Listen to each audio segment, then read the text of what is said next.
Tower Phaenum. The Arcane mountains slice the landscape of northern Coira like jagged knives, piercing the sky and snowy taiga alike. The peaks are named for the Titan whose wrath bore them into the world, and stand as a grim and vibrant reminder that Cataclysm is never too far away. Fitting, then, that a man whose very existence has been in spite of catastrophe and failure would look at this inhospitable range of rock and think, "Yeah, that's my home." Reaching the peaks of Arkratos is not an easy feat.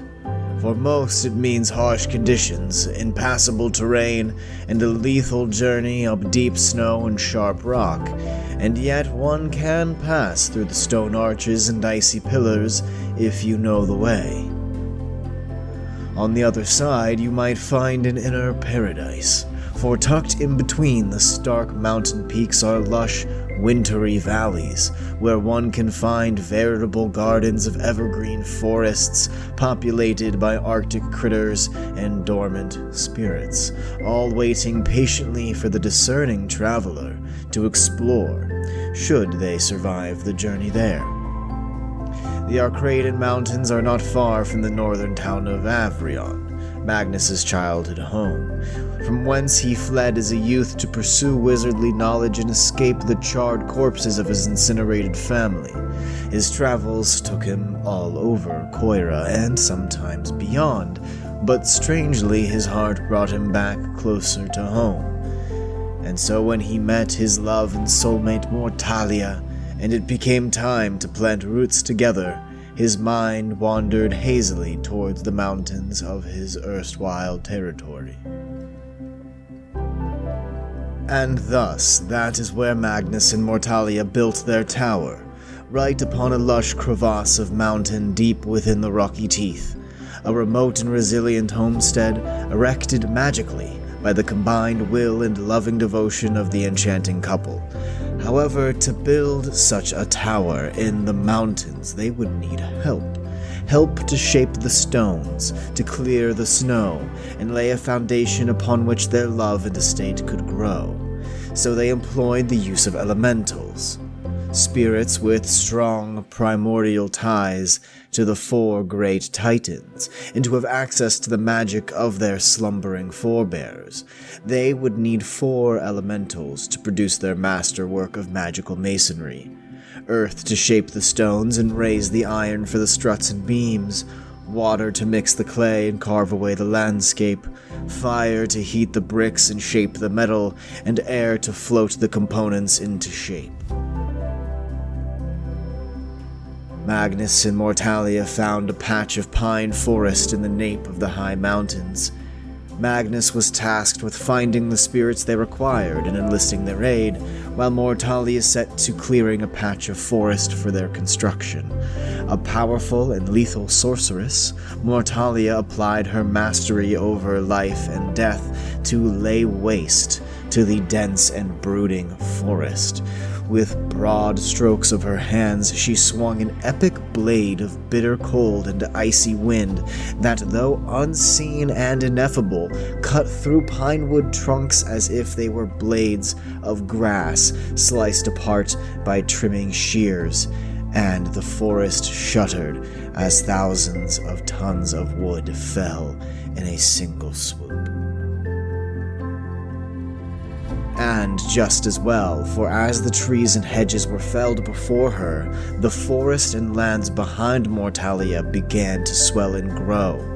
Trees spread their branches towards the heavens and began growing at an exponential pace, as if enriched by the felling of their kin and greedy for the soil that was denied them by the competition of their peers.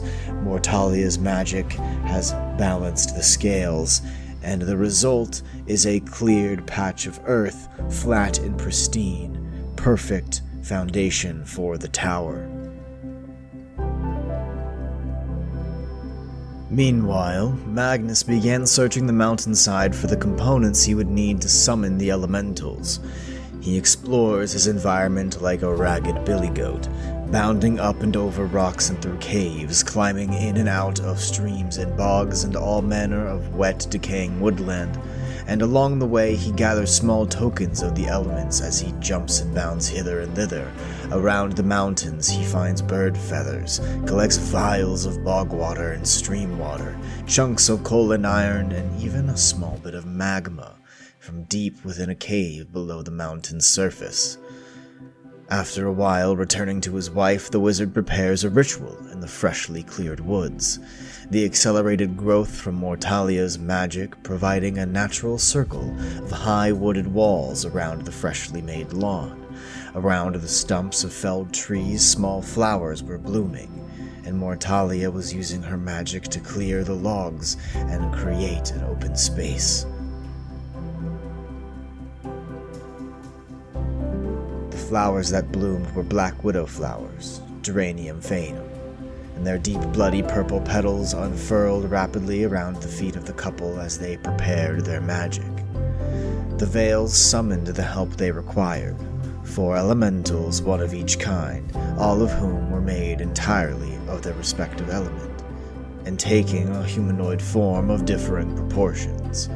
The couple entreated with them, entering into binding contracts, wherein the elementals would provide their services in exchange for magical trinkets, and a promise from each wizard. To this day, it is unclear what the promises that were exchanged were between the wizards and the elementals. Magnus will not say, and Mortalia is not around to give further clarity. With an agreement made, a delicate dance began around the clearing. A blend of color and vibrant motion, a whirlwind of enchantments and energy encased the scene, with Magnus as the conductor at the eye of the storm. He commanded the elementals, giving shape to the blueprints in his head and calling upon their might to make it so. Mortalia danced a ballet at the center, manipulating as she went the flow of reality around the slowly forming tower, placing down wards of protection and other arcane devices with each graceful step and vaulting pirouette, the black lace of her dress mimicking the black widow flowers around the tree trunks. Brick by insane magic brick, the orchestra created a looming, magnificent tower. After 1,001 nights, the structure was complete, an impossible amalgamation of stone with branching wings and gravity-defying additions that seemed to float unsupported out from the tower, connected by wood bridges or stairs that seemed to lead to paradoxical places. It was glorious. The enchanters and their crew were exhausted, but there was still work to be done before they could rest and eventually fill out the interior with all the fantastical contraptions and floor plans that it has today.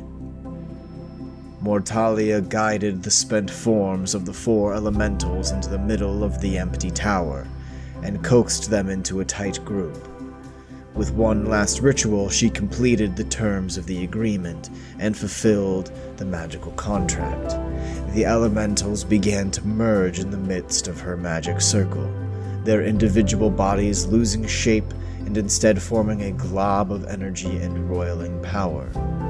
Gently, and with a warm and endearing smile, Mortalia guided the lump of magic into the bricks of the tower itself, spreading the combined intellect and spirit of the elementals into their home. This ritual converting these lonely, scattered spirits into the magical soul of the tower. Their work completed, the couple slept for the first time in 13 days in a bed of flowers, and as they slept the tower creaked. Fires began to light in the hearths and lanterns. Water began to gush through the pipes in the walls. The center stairs began to shift, and windows started to rip themselves open from the stone of the tower, letting in the light of the outside world. And Magnus felt inner bliss, knowing that they had brought their own slice of Sar into the world. and so began a life of enchanting domesticity between two of the most powerful magical people